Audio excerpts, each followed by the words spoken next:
A Science of Change, podcasting by Gilmore Crosby, social scientist, author, and organization development professional since 1984.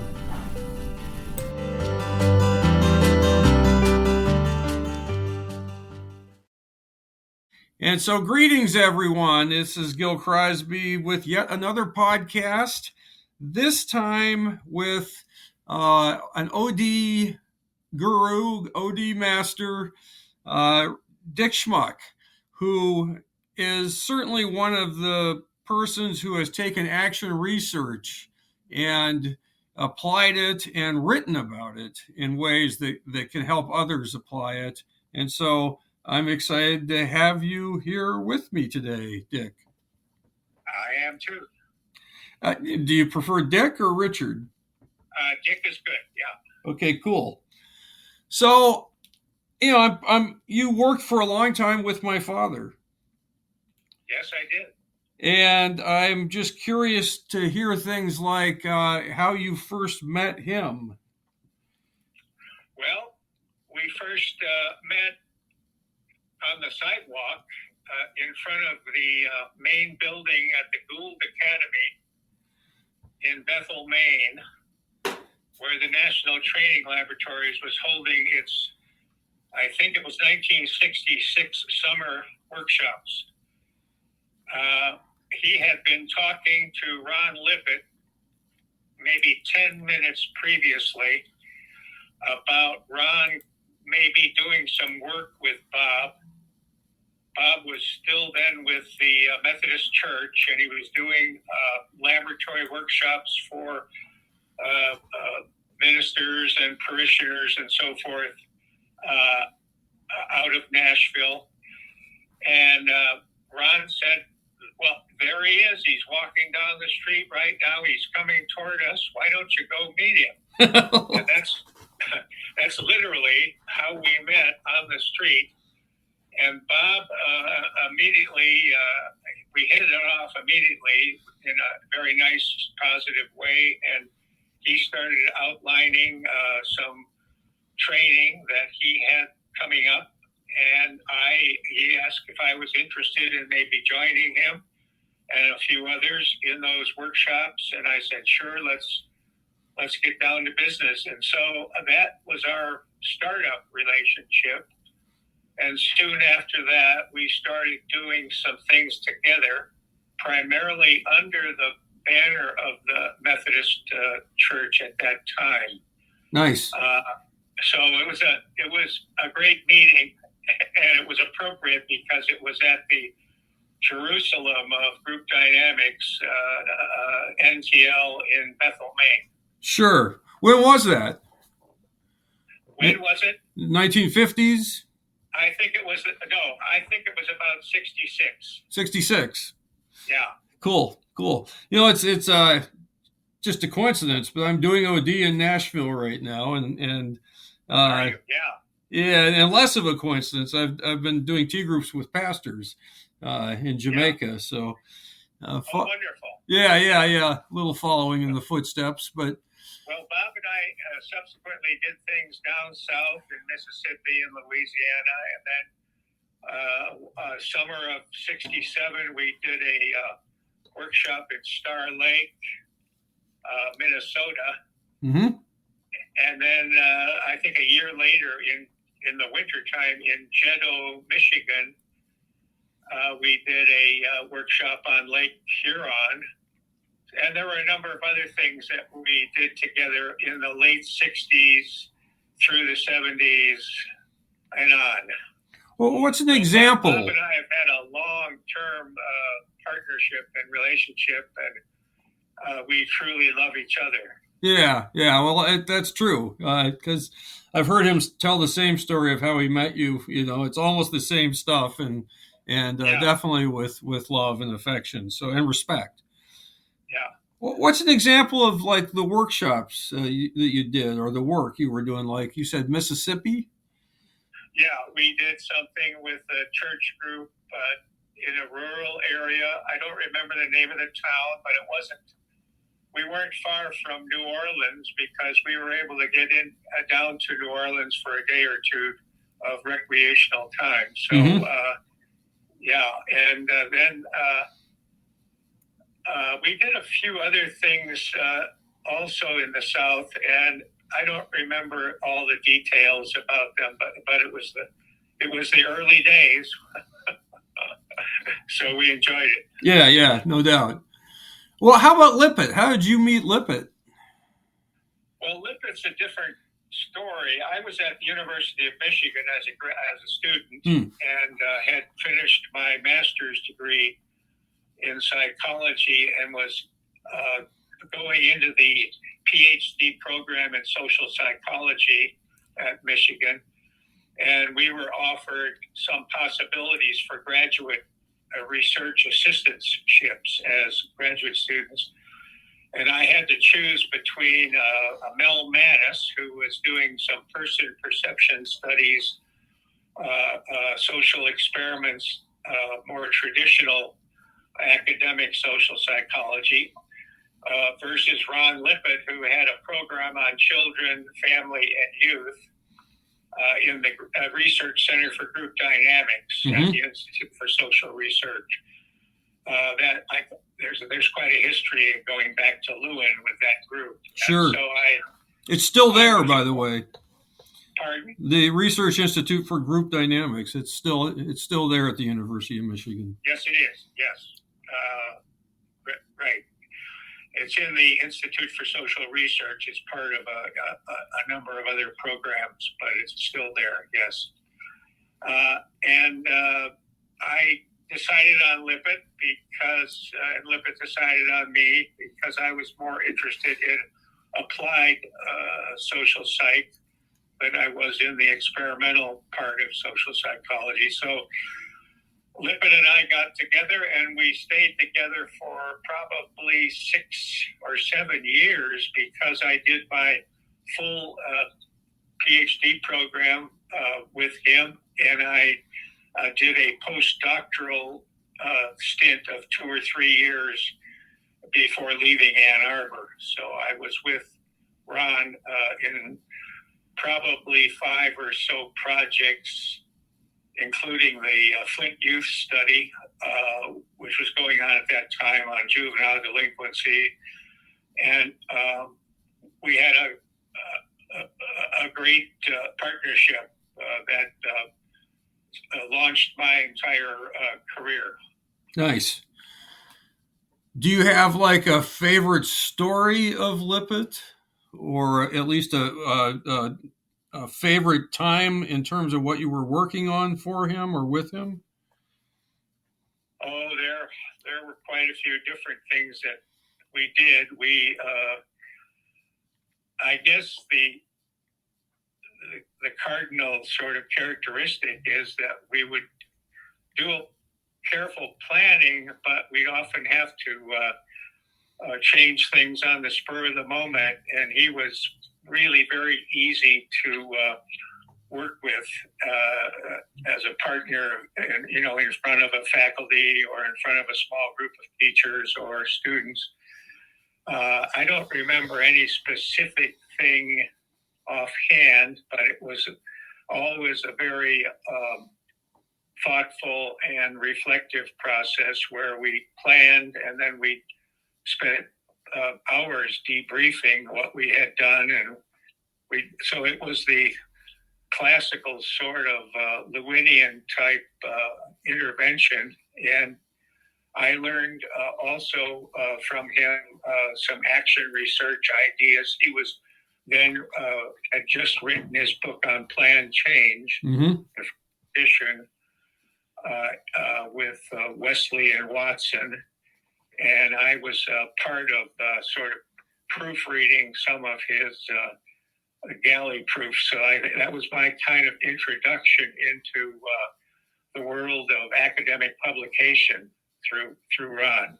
Nice. And you've gone on to write 2 books on really action research-based books, I believe. Yes. And you've contributed to another. At least that's what I see on Amazon. And then you've got your memoirs. Yes, I have just not too long ago. I started when I was about 80, and it finished when you were young. When I was young, when I was 82. I'm 88 now. Okay, so congratulations. It's already 5 or 6 years since I put out the memoir. Yes, I have done actually quite a few books. Somewhere in the range of 20, actually. Oh, okay. Wow.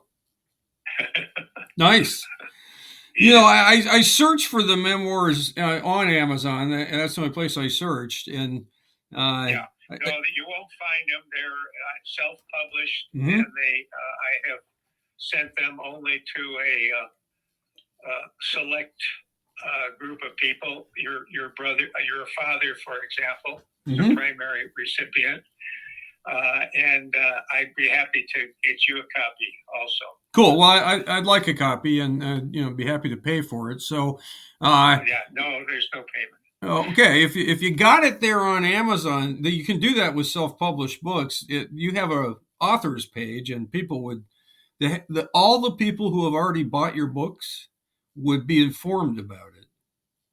Yeah. So it's worth considering, but. So, what about the rest of Lewin's inner circle? So, you were there with Lippitt. Did you ever know Benne, Bradford?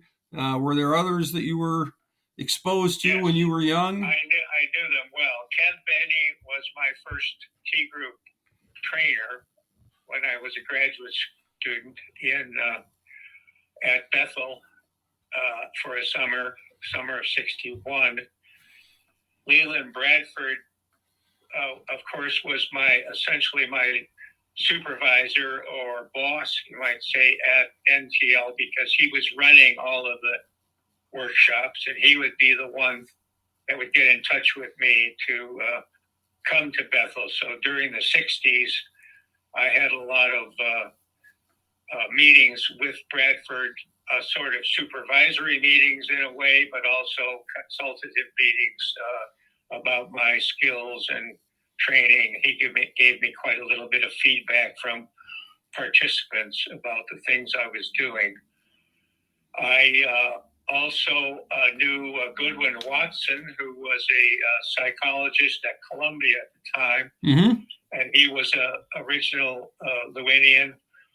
Gordon Hearn, who eventually got out to Portland State as a faculty member, was one of the original Lewinians. So I knew all of them mainly through Bethel, but sometimes they would visit the Research Center for Group Dynamics in Ann Arbor and give a colloquium or something of that sort under Lippitt's leadership, and I would see them again there. I think Benne also might have collaborated with Bob Crosby and me in the JETO workshop on Port Huron in Michigan in '68. So yes, the inner circle was there, and I have a bit of an interesting story about that inner circle. They, of course, worked with Kurt in the Connecticut community development workshops in '46. That was really Lewin's last summer, so to speak. He died in February of '47. And during that time, they decided they would like to have an annual sort of workshop like the community development one in New Haven. And so they decided they should find a location in New England where they could retreat and have participants come and sleep over for a couple of weeks to do an intensive workshops. So Benne, Bradford, and Lippitt volunteered to do a tour of Upper Connecticut, New Hampshire, Vermont, and Maine to see what they could find by way of a place to use for these NTL workshops. And they found Bethel, Maine to be the best place. The Gould Academy was a private school, I think mainly a high school, but they might have had elementary students there as well. But the students would leave for the whole summer, unlike some of the college campuses they went to where there would be summer schools. So the summer was really an open time at the Gould Academy when it was not being used. And the story that Lippitt told me, and I guess Benne confirmed it, was that each place they went to, they would lay down on the cots or the beds that were in the dormitories to see how comfortable they were. and they say that the Gould Academy had the most comfortable cots. the most Nice. Comfortable beds. So that was probably not quite the way it happened, but they like to tell the story. It's important criteria. Yeah, sure. You got to sleep during those things. That's funny. Yeah, it is. Okay, well, anything else like that? I mean, I love just hearing stories. I mean, you were in the thick of the beginning of everything, really, in terms of OD. There's a story that's a little closer to Kurt Lewin in let's see, what was it, 2004. So this is quite a few years later. I was already retired from the University of Oregon for maybe 6-7 years already. And I was invited to be the keynote speaker at a Lewinian conference to commemorate his life in the town that he grew up in, Mogilno, Poland. Okay, nice. Yeah, it was wonderful. And so I went to Mogilno and joined my colleague Larry Sherman, who was then a social psychology professor at Ohio University in Athens. And the two of us were the USA representatives at the meeting. There were people from all over the world, actually, but primarily from Europe, and then primarily from Poland and Germany that went to this conference. It was about a week-long conference. And we did also, along with keynote presentation, I did a workshop and did some other seminars at that time. Well, the community put together a meeting at the end in which we met on the town square. This was in the month of September, so it was kind of the anniversary time of his death. He died in 1947 in February. Actually, Lewin was only 57 when he died, so It was a tragic time, and he never did see NTL come to any fruition at all. He might have heard the story about the Gould Academy and the beds, but he didn't ever get a chance to join in on the first year in Bethel. Right, the first T groups. I mean, he conceptualized it. Started that T group kind of phenomenon pretty much in New Haven. Right. And the story is some participants came into inadvertently stumbled upon a faculty meeting at the workshop in which the faculty was debriefing the day and what was going on. And the participants, 2 or 3 of them, asked if they could stay and listen in. So Lewin and others, Lippitt was there, Benne was there, Bradford was there, said, sure, why not? And then the participants might raise a question or something, and then they started interacting a little bit with the faculty about their perceptions of what had gone on during the day. And this became almost immediately institutionalized into a process which became a basic a feature of the T group where participants themselves analyze the process that's going on among them. Mm-hmm. And so they carried this into the New Haven session, and then began Bradford, Benne, and Lippitt began theorizing about it. I think Jack Gibb at that point joined them, and they began the T group theory book, which came out some years later. Sure. But it was, it had its foundation during that summer of 46 in New Haven. Right, sort of an accidental discovery. Yeah. So it was a wonderful kind of foundation for how the T group got going. Yes, and I just ran my first T group workshop in Poland this June. Oh, good. Yes, and we certainly acknowledged Mogilno. I never got to Mogilno, but yeah. Well, the story about the plaque is very interesting. I was going to tell you this. Now, Lewin was born 9/9/90. Okay. In other words, September 9th, 1890. And his birthday's coming up then. For his lifetime, he said his lucky number was 9. He was into 9. So 9/9/90. Makes sense. The engraver on the plaque put down all the details about his name and a little bit about his family and where they lived in the town of Mogilno. And then he put born 1990, died 1947. And apparently the nines kind of got the engraver drunk on nines, and he made the mistake of making the birth before the death.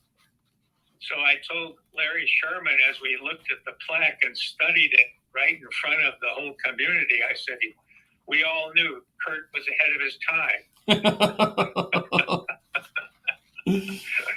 So they had to take the plaque down and have it redone. So I take it, if you get to Mogilno, you should see 1890 as his birth date and 1947 as his death date. Yeah, I'm sure of that because I'm looking at a picture of the plaque right now. It's in my book on Lewin, and it's okay. They corrected it. They corrected it. Yeah, well, it was an immediate thing, but it was comical because I guess the proofreaders, or at least the people in the community, didn't even who looked at the plaque before it got put up, didn't seem to notice it. Yes, well, having written many things, it's easy for me to understand missing something. It seems obvious. Yeah, so the 9/9/90 was a feature of Kurt's life. Nice. Yeah. Okay, another good story there. So, anything else that just pops to your mind, feel free to say it. Sure. How about Wallen? Now, you worked so much with Dad and in Dad's circle. Did you ever run into Wallen? Well, I knew Wallen before I knew Bob. Okay. Yeah, and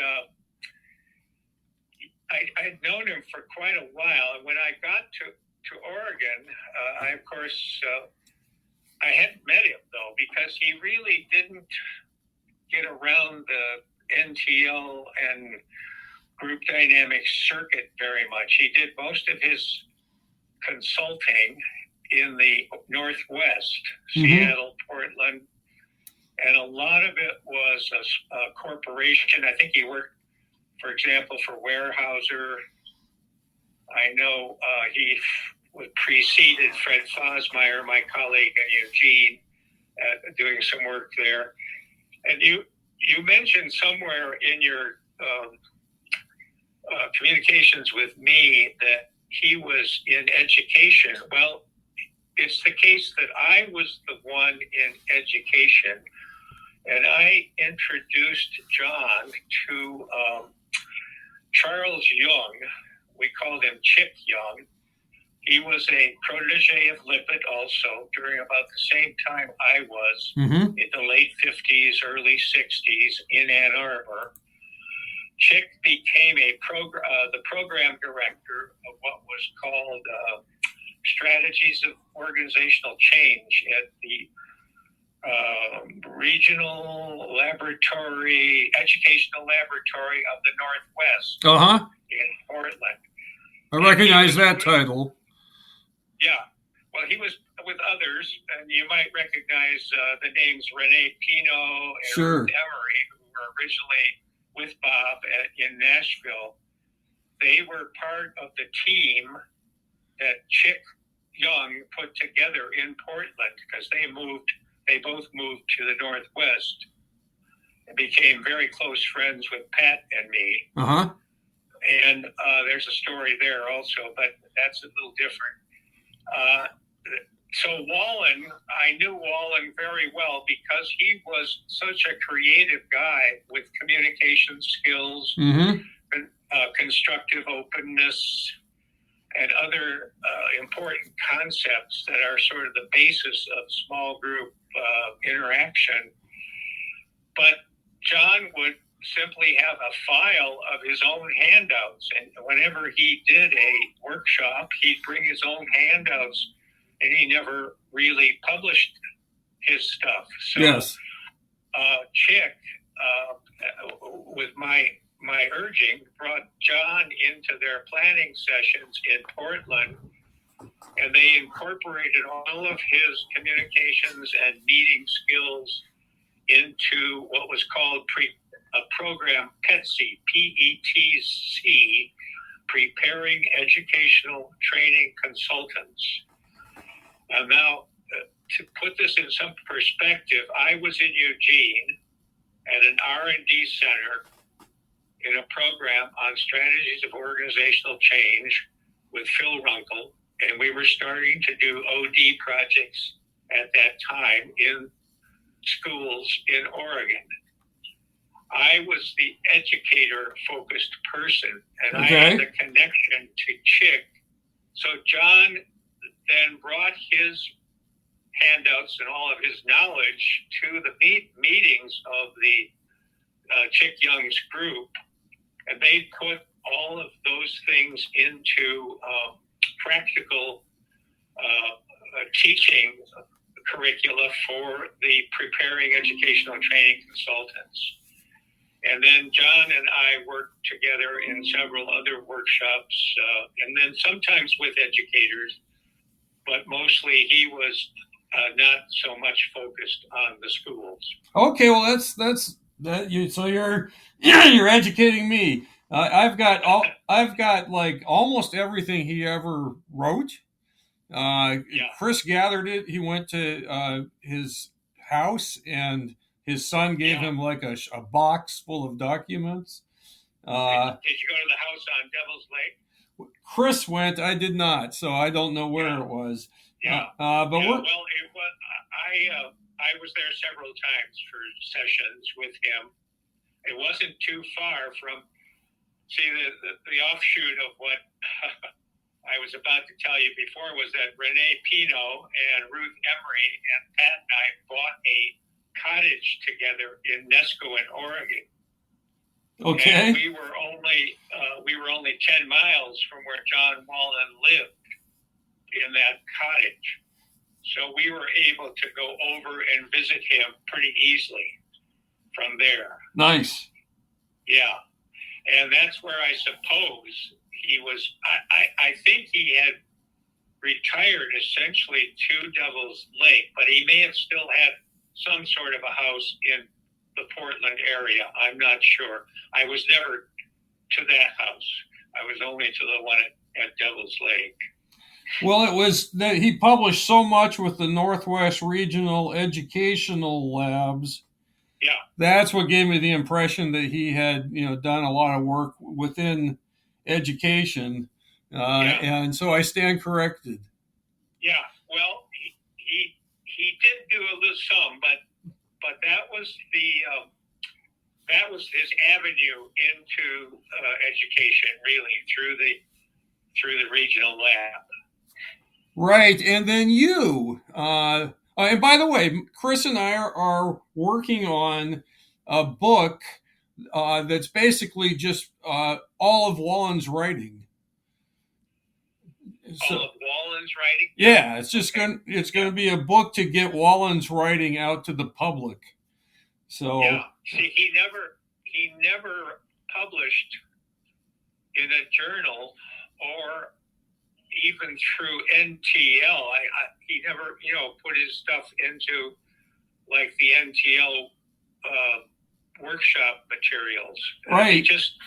He just sort of handed it out, and the way he did get published, you're right, was through the regional lab.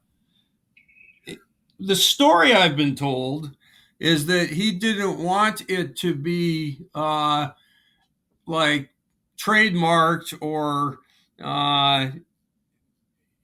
he wanted to simply be accessible to people so they could like make mimeograph copies. Remember? I think that's true. I never really talked to him very much about that.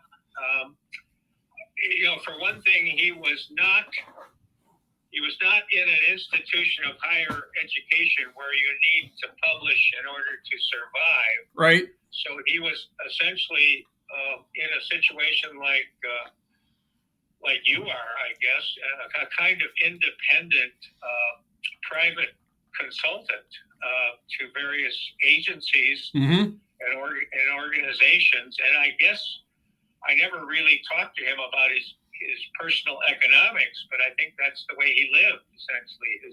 His career was living off revenues from consulting. Sure. Yeah.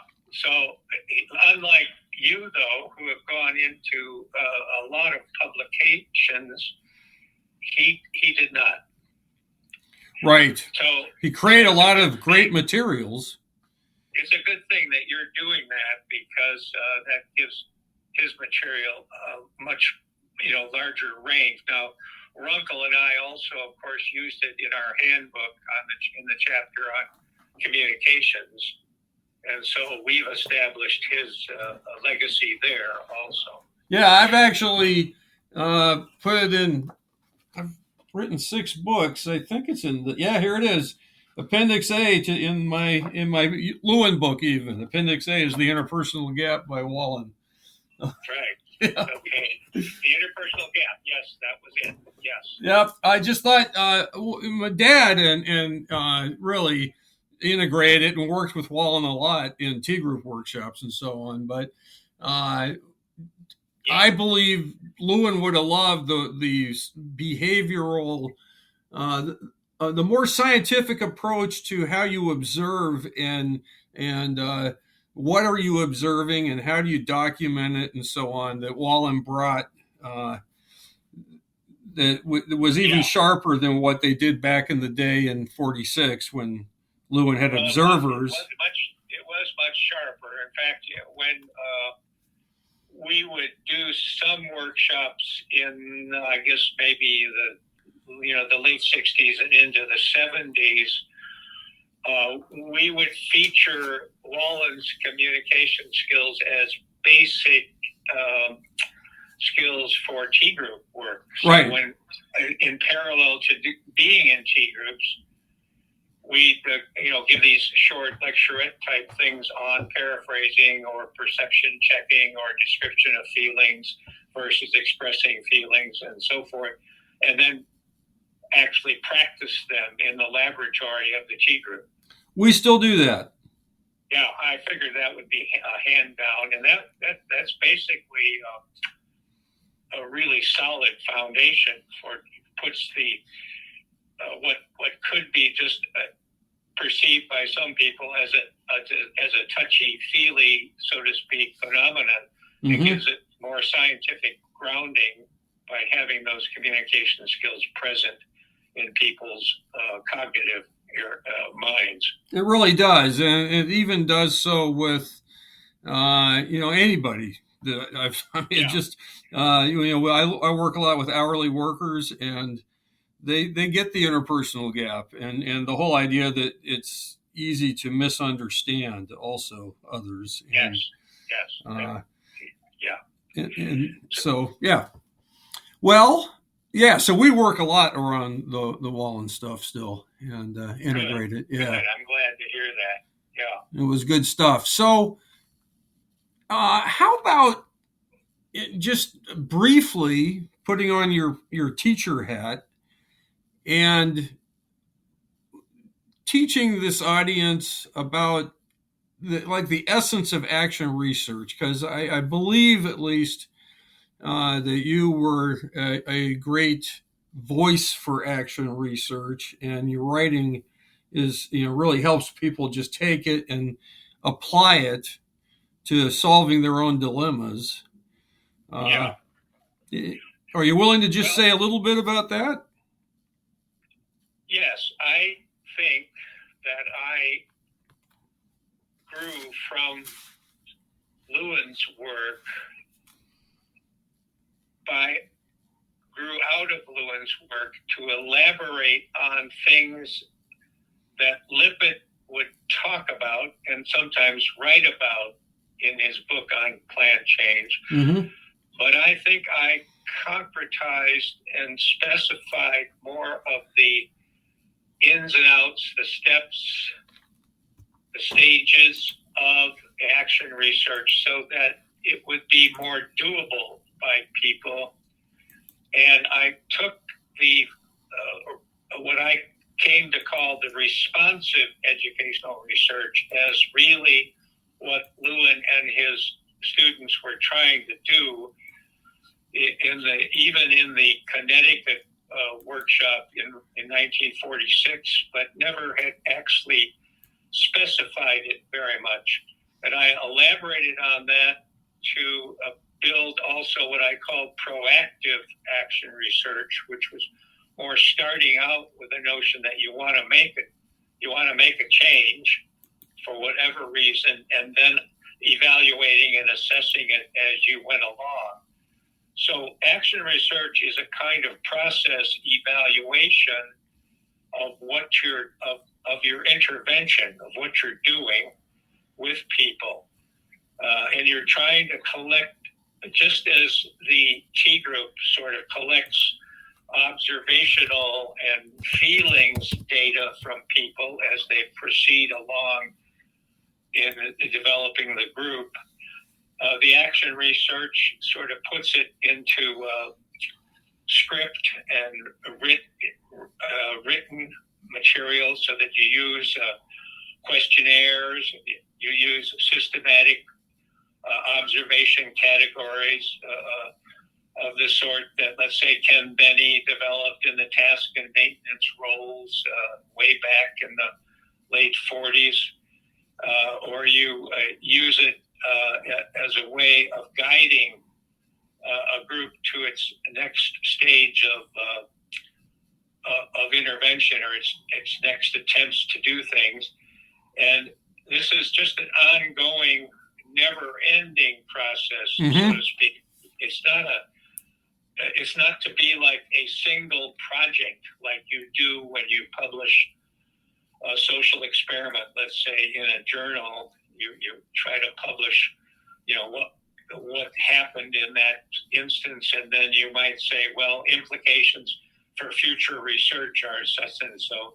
In action research, you're never not doing it. You're always in that mode if you are doing it properly. So, especially because you're probably right in the system. I mean, you're a teacher. For me, it's you're a production worker, and you have a theory about if we did this would improve things, and then you apply the theory, and then you evaluate the results. But then, of course, there's never an end to the possibilities of improvement in circumstances like that. Exactly. Yeah. So the book, actually, I went into a second edition, and it went on for 15, 20 years, I guess. I don't think it's available now, but it's not being broadly used anymore, I don't think. Is that Practical Action Research for Change? Yes. Yeah. That's the one I've got. It's still there on Amazon. Yeah, there's 2 editions of that, and I think the second one, of course, is better because it has more in it from the first one. But sure. And then I did one in higher ed as well. It's lesser known because the action research tends to be done by elementary and secondary teachers or by principals or by assistant superintendents, and not so much. It hasn't so much been a feature of higher education. Certainly could be. Yeah, it could be. And Bradford would have loved it to have been that way. He was actually an adult educator, and he was on that. A student of Dewey's, I think. Before he was with Lewin. Bradford might have studied with Dewey. I'm not certain of that. Uh-huh. I don't think so, but maybe he did. Yeah. Or at least Benne, one of those 2 guys. Yeah, well, Benne probably did, because Benne was actually a philosopher. So he had an academic basis that was different from Bradford's. Bradford was more applied adult ed, sort of an applied sociology, but Benne was the more likely person to have been. Well, he certainly was now deeply knowledgeable about Dewey, and probably did study with him at some point, or at least, heard him speak and was in his presence as he was growing up. Benne was quite an interesting guy, very complex fellow, and very easygoing and very accessible to people. I almost took a job with him when I decided finally I had to leave Ann Arbor to get myself to get more independent of what I had been educated in there. I looked to the East Coast to find a different position in an urban setting, and I looked at Boston, New York, and Philadelphia. Ultimately, I decided, interestingly, on Philadelphia, the Fells Group Dynamics Center at Temple University. And I did make a good decision for me, because that led to my getting into OD, actually. Whereas Boston would have been in the Human Relations Center, partly with Benne, partly with Bob Chin, Don Klein, and then Columbia, I could have worked with Morton Deutsch and Matt Miles at Teachers College, and that would have been the most prestigious place for me to go at that time. This was 1965, 66, 67, about the time that I was meeting Bob, in Bethel, Maine, those same years. Uh-huh. I was making the transition. In fact, one of the workshops I did with Bob in Star Lake, Minnesota, was done on my way moving from Philadelphia to Eugene. I was in Philadelphia for a couple of years, and then I decided to take the job at the Center for the Advanced Study of Educational Administration in Eugene, and to do OD work in schools. And I had been, luckily at Temple, I met a close friend, Art Blumberg, who was into doing a lot of OD at the time, mostly in industrial organizations. He had a couple of big contracts with Bristol-Myers, U.S. Rubber, a few other organizations, and would meet often at the Nassau Inn in Princeton, New Jersey, to do those workshops. And I joined him once or twice on one of those. And that's where I learned about OD, because Lippitt's work was mainly focused on the small group, and I was more of a micro social psychologist, doing work on elementary and secondary classrooms through my work with him, and didn't really go into the organization much, or the culture of the organization around the classrooms.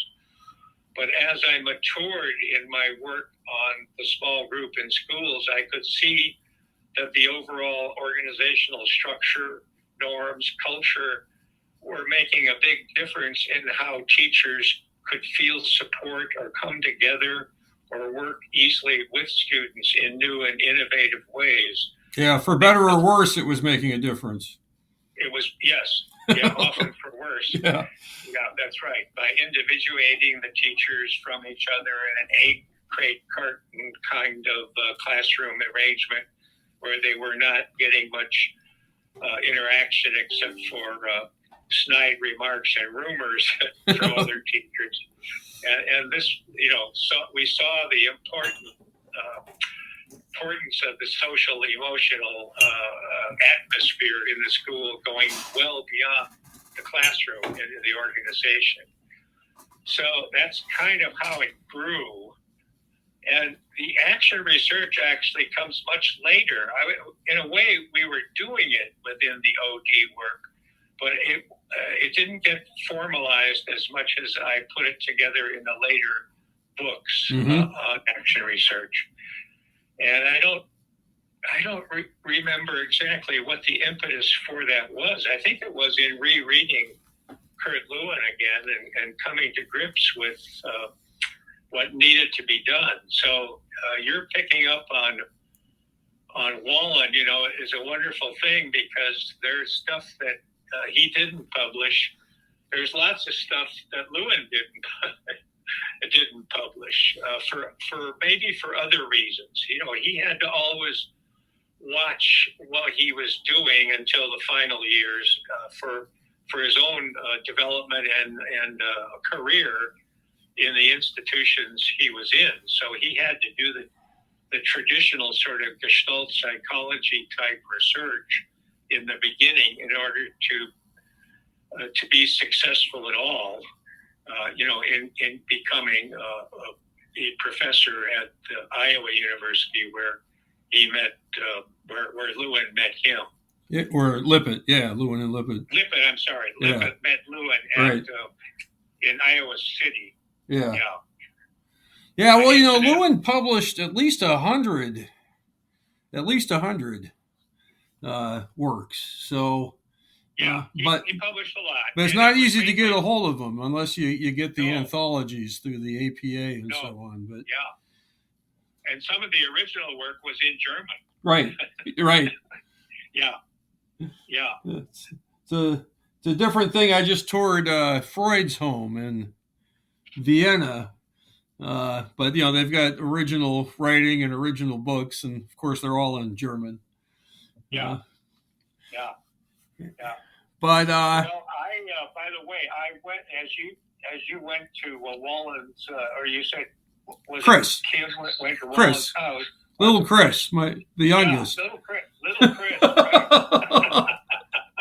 I only remember Chris as a little kid. Yes, that's how I remember your kids. I haven't seen them, I don't think, since they've grown. So. Yeah. Well, they're well into their 50s now. Right. Yeah, they're. I'm 65. Yeah, right. Jeez. Yeah, I know. You were just a kid. I mean, when I used to team up with David, and Bob would go with Kim, and we'd have a 4-person football game. Nice. In the prairie or the backyard or the street or somewhere, and it was I guess it was the firstborns against the secondborns or something like that. That was a tradition that went on as long as Dad could run around and still throw something. I mean, into his 60s, certainly, we still played backyard football. Yeah, well, I think, it got so intense that David and I would keep the record how often we win. Yeah, that sounds like our family. We even kept records on things like card games. Oh, yeah. That's great. Yeah, silly but great. Well, Dick, thank you so much. This is exactly the kind of thing I was hoping for, and it's a pleasure for me at least. Yeah. It was fun for me. Oh, I was going to tell you another little story. Great. Yes. This goes back. This is an interesting story because it has ramifications for what we think, what's important today. When Lippitt approached Lewin about his idea of a dissertation, it was to compare autocratic and democratic leaders in boys' clubs. These are boys maybe 9, 10, 11, 12 years old in Iowa City. And they worked together on this development of this social field experiment. And so they needed additional leaders, or at least one more person taking the role of a leader, so they could compare on what might be the personal style of the executor of the leadership style. And they chose Alex Bavelis, who was then a graduate student with Lippitt, studying with Lewin in Iowa. Alex was kind of a laid-back, easygoing guy, and when he performed the Democratic role, it didn't quite get the results that Lewin and Lippitt were thinking they would get. And they looked carefully at what he was doing, and he was actually being much more permissive than he was actively stimulating in a democratic give and take way. Yes. With the kids. So he was kind of communicating fewer words, maybe, feelings of just do it your way, the way you want to do it. And he was not getting the kind of productive results that they thought they should get. So they created, and I don't know how they did this, but it must have been just through discussion. Lewin, maybe Bavelis was part of the discussion. They created a third role, which they called laissez-faire, a permissive role. And so then when the real experiment, so to speak, got going, and they did the trials, they had three leadership roles, and each leader, Lippitt was one of the leaders, Bavelis was one. I think maybe they had a third person, and I'm not sure who. They must have. Yeah. Because Lewin would not have done it. Right. But anyway, the who did they have? Maybe Gordon Hearn. I'm not sure. Anyway, they then did the experiment, and they did get these distinct kind of patterns coming out from the three roles. Right. So in a sense, they sort of stumbled upon the laissez-faire alternative, and that's made quite a difference in the way we construct the democratic role today.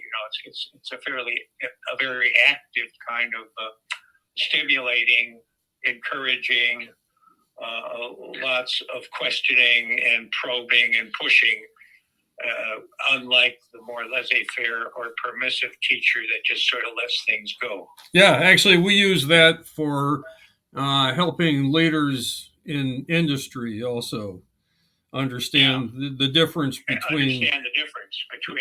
Because it's often misconstrued as the to being too permissive. Yep, and frankly, in our experience, a lot of the people are being laissez-faire in their leadership and fearing the autocratic leadership style so much that they're not leading. Yeah. They're not leading. Defending against it. Yep. Yeah. So yeah, it's all good stuff. Still very relevant, I think. Actually, my first paper to ever be published by the APA was about that model, the Lewin leadership implications. Yeah. Well, Dick, so anything else you'd like to say to this audience? Anything else that would help them know how to access your books? I mean, they are there on Amazon, so at least. Well, I might do something about my memoir. I think what I'd like to say, the importance of my memoir is that it focuses on my development from being 11 years old to 18. Okay. So there's nothing in it about my college years, about my graduate school years, about group dynamics and OD in my career, nothing, except sometimes later reflections in a certain year of my life. So I take each year from 11 to 18, I go 8 years, and in each year, something unforgettable happened to me. I'm talking about things like suicides around me, serious life events. Qualifying for a baseball team that had 18 and 19-year-olds when I was 13 or 14 years old and playing with them. Wow. Extraordinary things that I simply could not forget, or things like 10 or 11 black baseball players coming to a white area in Chicago, getting out of a truck and playing an all-white team when I was a white bat boy kid, and watching that phenomenon happen way, way before any civil rights movement was going on. I mean, those things, I argue in my book, created my identity. Mm-hmm. So I call the book Paths to Identity. And I try to take each one of these very special events. Like I was a busboy, so I was a working class kid in a restaurant. At the same time, I was this all-star football player in high school, and nobody in the restaurant knew anything about my football ability or anything special about me. They just treated me like a regular crappy kid doing the work there. And so that formed part of my identity, giving me kind of a view of myself as being fundamentally that kind of a person. So it's very different from my group dynamics and OD work. Mm-hmm. I don't know if you know that I became an English major as an undergraduate. And in fact, I had to spend extra time in my master's on psychology courses in order to get into social psychology, which I chose as my profession, because I said that my undergraduate education was for me, for my life. It was education for life. I had been a pre-med student the first couple of years, and I decided I didn't want to follow that line. So I was forced into taking, I suppose I took 4 English classes in the fall in my junior year, another 4 in the spring, University of Michigan. And if you're taking 4 English classes in one term, you're writing probably 16 to 25 papers in that term. And I think that's how I became a writer, because I was forced to write so many things as an undergraduate. Writing's good for you. But it was, anyway, what you'd find in my memoir is a high school teacher who taught me English that set me on that course, really. And I didn't know it. I didn't know it for 2 or 3 years until I finally became a junior in college and decided to make the change. So it's the memoir is important, and I think. And that's it.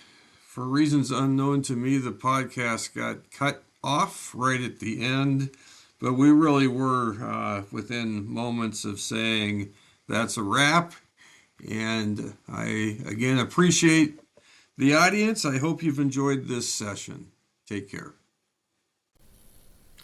Hey, I appreciate you listening. This, again, is Gil Crosby. And I want you to take advantage of what's available to you. I have many free materials. I am happy to talk to people about their situations, especially if you're trying to create change, either social change or organization change. We have frequent workshops that are available, T group workshops. If you have never been in a T group with us, then don't miss it in your life. It's many people have said to me, of all the trainings I've ever received, I got this one 30 years ago, and it's the only one that stuck with me. You're learning from your actual interactions with the other participants and with the faculty. The faculty are walking the same talk that they're teaching of behavioral skills. It's a training workshop. That's what the T stands for. This is done in the spirit of the creation of T groups by Kurt Lewin and his associates. It's for groups. It's for teams. That's how it was originally designed. It is a opportunity to learn about theory and put it directly into practice. Again, the original design, you learn things and then you put them into practice. It was not just all ambiguity, which is how some T groups, most are led today, where the faculty hardly says anything. That's not how this is designed. So join us for that. There's always workshops. There's the Leadership Institute of Seattle, which has certificate programs, a two-year program where you will learn from T groups and learn how to do all the organization development work that my father designed, most of it, and I continue that practice alongside my brother Chris and many other associates. So don't be a stranger. There's a lot going on. It's always changing. So be in touch, and it's on the website, crosbyod.com. I look forward to working with you in your organization or as you pursue things like reducing gun violence and decreasing racism in our society. Whatever your goals are, the social science of Kurt Lewin guides how to achieve those goals in a reliable way. And so that's what I apply and practice every day and invite you to.